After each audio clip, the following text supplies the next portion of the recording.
चीनू एक शरारती लड़का था। उसे हर वक्त बस शरारतें ही सूझा करती थीं।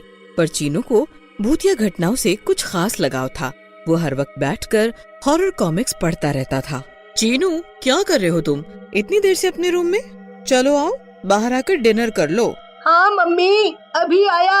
चीनू अपना फोन उठाता है और उसे लेकर डाइनिंग टेबल पर जाकर बैठ जाता है। चीनू, ये क्या हर वक्त तू बस अपने फोन में लगा रहता है? पहले ठीक से डिनर तो कर ले बेटा।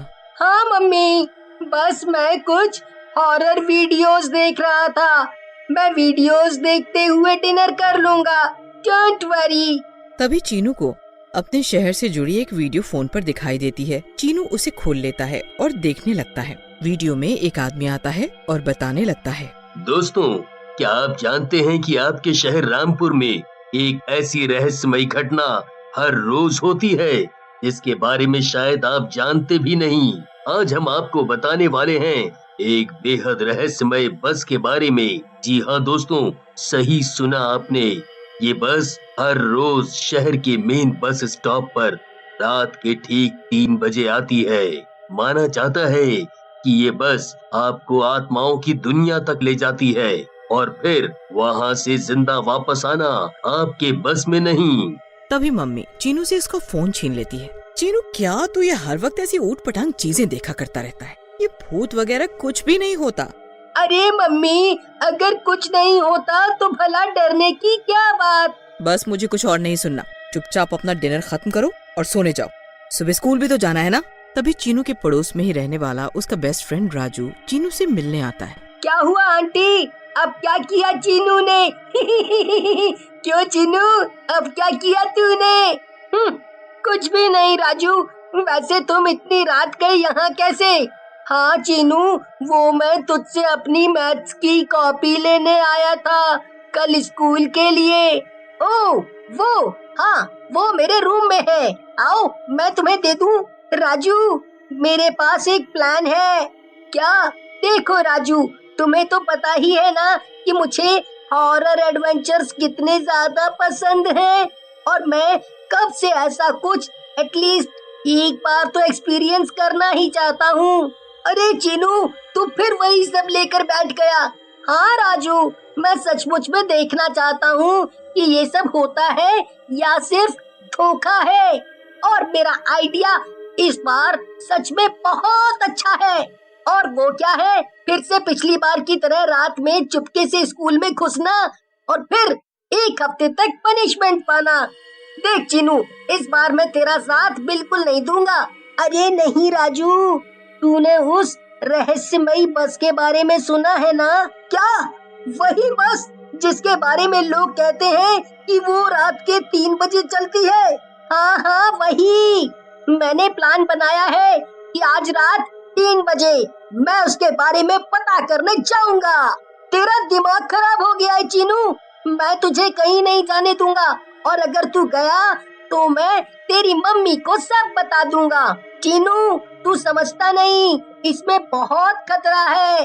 देख राजू, तुझे आना है तो आ, वरना मत आ, पर तू मेरा प्लान फ्लॉप मत कर, तुझे अपनी दोस्ती की कसम। कसम सुनकर चीनू चुप हो जाता है और गुस्से में अपने घर चला जाता है। थोड़ी ही देर में चीनू के घर पर सब सो जाते हैं और चीनू 3 बजने का इंतजार करने लगता है। जैसे ही घड़ी में 2:30 बजता है, चीनू बेड से धीरे से उतरता है और एक बैग में अपना कुछ सामान रखकर अपने कमरे की खिड़की से बाहर कूद जाता है। आज तो मैं इस रहस्यमयी बस के बारे में पता लगा कर ही रहूंगा। देखता हूँ ये बस मुझे कहाँ ले जाती है आखिर।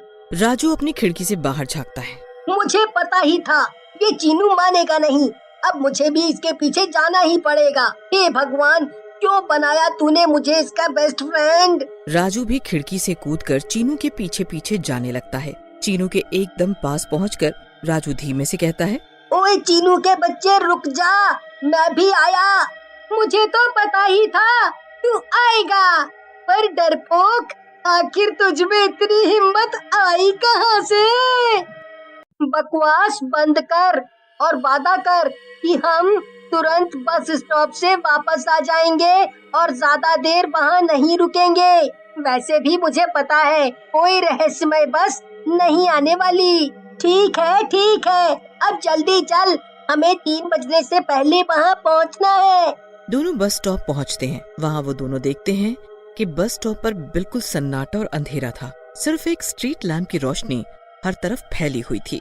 तभी जब वो जाने लगते हैं कि तभी एक हॉर्न की आवाज सुनाई देती है। हॉर्न के साथ एक धीमी आवाज भी सुनाई देती है। टिकट टिकट टिकट, बोलो कहाँ जाओगे? Ticket ticket ticket. दोनों मुड़ते हैं और देखते हैं कि बस स्टॉप के ठीक सामने एक बस खड़ी थी। इतनी ही नहीं, दूर से ऐसा लग रहा था जैसे उस बस में बहुत भीड़ थी। चीनू खुशी से उछल पड़ता है। यस, फाइनली मुझे ये रहस्यमयी बस मिल ही गई। चल राजू, चलते हैं। पर राजू चीनू का हाथ पकड़ लेता है। नहीं चीनू, तूने वादा किया था तू बस स्टॉप से वापस चलेगा तुरंत। अरे वो तो तब जब हमें बस नहीं दिखती, पर तू ऐसा चांस कैसे जाने दे सकता है? वो रहस्यमयी बस ठीक मेरे सामने है, मैं इसे जाने नहीं दे सकता। राजू चीनू को मना ही कर रहा होता है कि तभी बस का हॉर्न बजता है, जैसे वो जाने वाली हो। चीनू राजू का हाथ छुड़ाकर बस में दौड़कर चढ़ जाता है, पर डर के मारे राजू कुछ भी नहीं कह पाता।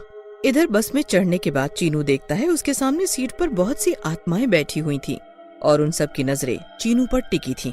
चीनू धीमे से जाकर पीछे की एक खाली सीट पर बैठ जाता है। तभी वो देखता है कि उसके ठीक बगल वाली सीट पर एक छोटी लड़की बैठी थी। वो चीनू की तरफ देखकर कह रही थी। उसकी डरावनी हंसी देखकर चीनू दूसरी तरफ मुंह घुमा लेता है। दोबारा देखने पर वो लड़की गायब हो जाती है। मुझे तो कुछ समझ नहीं आ रहा है, ये सब सच है या सिर्फ एक सपना? कहीं मैं नींद में तो नहीं? तभी बस तेजी से आगे बढ़ने लगती है। बस की रफ्तार हर सेकंड पर और तेज होने लगती है और अचानक से हर तरफ घना अंधेरा हो जाता है। ये एक टनल जैसा था। अंधेरे में चीनू को डर लगता है और बस की रफ्तार बहुत ज्यादा तेज होने की वजह से चीनू आंखें बंद करके बैठ जाता है। तभी बस रुकती है। चारों ओर सन्नाटा था। चीनू धीमे से आंख खोलता है। चीनू खिड़की से बाहर देखता है और वो दंग रह जाता है। खिड़की के बाहर एक अलग दुनिया थी और ऐसा लग रहा था जैसे ये दुनिया बर्बाद हो चुकी है। कई जगह आग लगी हुई थी और धुआं निकल रहा था। चीनू बस से नीचे उतरता है और कुछ दूर तक चल के जाता है। तभी उसे खून दिखाई देता है। वो खून थोड़ी दूर पर पड़े एक जानवर के शरीर से निकल रहा था, जिसे एक इंसान की तरह दिखने वाला शैतान चबा चबा कर खा रहा था। ये सचमुच आत्माओं और पिशाचों की दुनिया थी। ये खौफनाक सीन देखकर चीनू के पैर कांपने लगते हैं और उसके मुंह से चीख निकल जाती है और वो शैतान चीनू की तरफ देख लेता है। चीनू दौड़ते हुए बस की ओर बढ़ने लगता है। वो पीछे देखता है तो वो शैतान भी चीनू का पीछा तेजी से कर रहा था। चीनू आंखें बंद करके खूब तेज दौड़ता है और बस में पहुंचकर सबसे पीछे वाली सीट पर जाकर छिप जाता है। तभी बस चल देती है, फिर से उतनी ही तेजी से। फिर से एक बार टनल आती है और कुछ देर में बस रुक जाती है। चीनू हिम्मत करके उठता है और बाहर देखता है। बाहर देखने के बाद चीनू राहत की सांस लेता है। बाहर वही बस स्टॉप था जहाँ से वो चढ़ा था। वो बिना देरी किए बस से नीचे उतर जाता है। तभी चीनू की नजर राजू पर पड़ती है, जो कि बस स्टॉप के कोने पर बैठकर रो रहा था। चीनू कांपते हुए राजू के पास जाता है। राजू जैसे ही चीनू को देखता है, वो उसे गले से लगा लेता है। तू मुझे माफ कर दे, मेरी वजह से हर बार तू भी मुसीबत में पड़ जाता है। अब मैं वादा करता हूँ, मैं कभी ऐसी हरकत या जिद नहीं करूँगा। चल घर चले वापस। दोनों घर चले जाते हैं और चीनू कभी भी दोबारा भूत या रहस्यमयी जगहों का नाम नहीं लेता।